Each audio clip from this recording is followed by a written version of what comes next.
മലപ്പുറം കോട്ടക്കലിൽ വൃദ്ധയെ തലക്കടിച്ച് വീഴ്ത്തി സ്വർണം കവർന്ന കേസിൽ അയൽവാസിയായ ടെക്കി പിടിയിലായി. തോക്കമ്പാറ സ്വദേശി ഹരികൃഷ്ണനെയാണ് കോട്ടക്കൽ പോലീസ് അറസ്റ്റ് ചെയ്തത്. ഇക്കഴിഞ്ഞ ജനുവരി 27-നായിരുന്നു സംഭവം.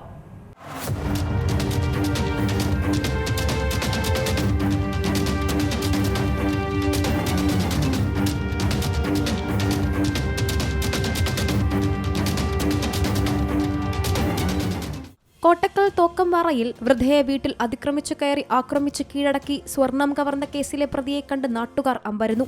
അയൽവാസിയായ യുവാവ് തന്നെയാണ് മോഷ്ടാവെന്നറിഞ്ഞതാണ് ഞെട്ടലിന് കാരണം. പ്രതിയായ തോക്കമ്പാറ സ്വദേശി കൊച്ചമൻ ഹരികൃഷ്ണൻ എന്ന 31-കാരൻ സോഫ്റ്റ്വെയർ എഞ്ചിനീയറാണ്.